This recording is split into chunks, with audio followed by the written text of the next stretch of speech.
আবাসের টাকা bank account বদলে হাতে নেওয়ার অভিযোগের তীর স্থানীয় পঞ্চায়েত প্রধানের দিকে। অঞ্জলি সিল্ক, শিমুলতলার মোড়, বনগাঁ এখন এক নতুন রূপে, নতুন সাজে।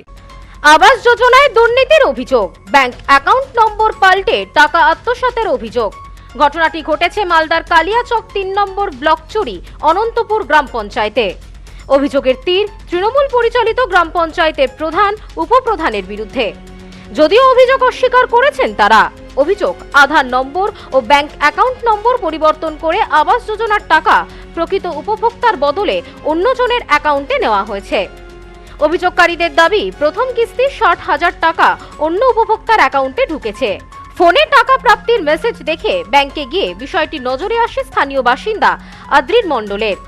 এরপর বিভিন্ন দপ্তর ঘুরে জানতে পারে তার টাকা চলে গেছে অন্য অ্যাকাউন্টে। এরপর ব্লক দপ্তরে লিখিত অভিযোগ দায়ের করেন তিনি। কোনোভাবেই আমাদের দল বরদাস্ত করবে না, কারণ কেন্দ্রের শত বঞ্চনার পরেও মুখ্যমন্ত্রী মমতা বন্দ্যোপাধ্যায় এই আবাস যোজনার টাকা বেনিফিশিয়ারির অ্যাকাউন্টে যাতে পৌঁছায় তার জন্য ব্যবস্থা করছে। সেই টাকা নিয়ে যদি কেউ আত্মসাৎ করার চেষ্টা করে, তাহলে আমাদের ডিমান্ড থাকবে কঠোর থেকে কঠোরতম শাস্তি এর সাথে যারা জড়িত তারা যেন পেনালাইজড হয়। আদ্রি মণ্ডল ও তার পুত্র রমল মণ্ডলের সরাসরি অভিযোগ, এই দুর্নীতির সাথে জড়িয়ে রয়েছেন এলাকার উপপ্রধান, মদত রয়েছে প্রধানেরও। অভিযুক্তদের শাস্তির দাবি করেছেন তারা। আদ্রি মণ্ডল বলেন, আমার নামে ঘর এসেছে, টাকা ঢোকার মেসেজ এসেছে, টাকা তুলতে গিয়ে জানতে পারি সেই টাকা অন্য অ্যাকাউন্টে ঢুকেছে। প্রধান উপপ্রধান মিলে কোনো কারসাজি করেছে।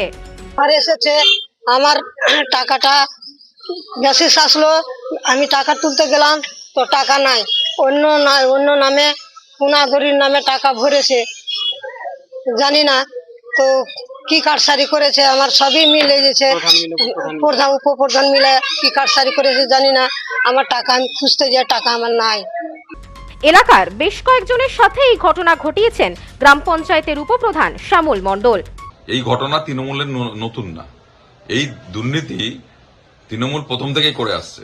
আমরা হরিশ্চন্দ্রপুরের ক্ষেত্রেও দেখেছি মালদা জেলায়, যে সেই সময় বন্যার ত্রাণের টাকা যাদের পাওয়া উচিত তাদের অ্যাকাউন্ট থেকে না গিয়ে সেটা বিহারের প্রচুর লোকের অ্যাকাউন্টে গেছে এবং তৃণমূলের নেতারা সেই টাকাটা আবার তুলে নিয়েছে। তবে তার বিরুদ্ধে ওঠা সমস্ত অভিযোগ অস্বীকার করেছেন তিনি। উপপ্রধান বলেন, আমাদের সময়ের আগে এই তালিকা তৈরি হয়েছে, পুরনো তালিকায় থাকা উপভোক্তাদের টাকা পাঠানো হয়েছে, এতে আমাদের বর্তমান বোর্ডের কোনো ভূমিকা নেই। এই ঘরটা তো আবাস যোজনার ঘরটা তো আমাদের নতুন পঞ্চায়েতে আসার আমাদের প্রধান আমলের লিস্ট নয়, এটা হচ্ছে 2016-17 লিস্ট। 2016-17 থেকে সরকার পক্ষ বিভিন্ন জায়গায় বিভিন্ন রকম সংস্থার মাধ্যমে ইনকোয়ারি করে আবাস যোজনায় যার সত্যি নাম আছে, যে পাওয়ার যোগ্য, টাকাটা তার নামেই যাবে। এবার ব্লক দপ্তর থেকে বা ইনকোয়ারি থেকে বা সুপার চেকিং থেকে কোথায় কার কি হয়েছে সেটা তো আমাদের মেম্বারদের বলার ব্যাপার নয় বা আমরা জানিও না। Bureau report, news no man's land, Malda.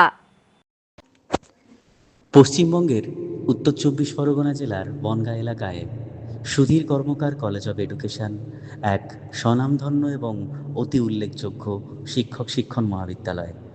বর্তমান এই শিক্ষক মহাবিদ্যালয়ে নতুন শিক্ষাবর্ষে বিএড অ্যাডমিশন চলছে। তাই বিএড অ্যাডমিশন নেওয়ার বিষয়ে যে সমস্ত শিক্ষার্থীরা আগ্রহী তারা অতি সত্বর কলেজের অফিসে এসে যোগাযোগ করবেন। আমাদের কলেজের ঠিকানা গোপালনগর, চরচালকি, বনগাঁ, উত্তর 24 পরগনা। পিন নম্বর 743235।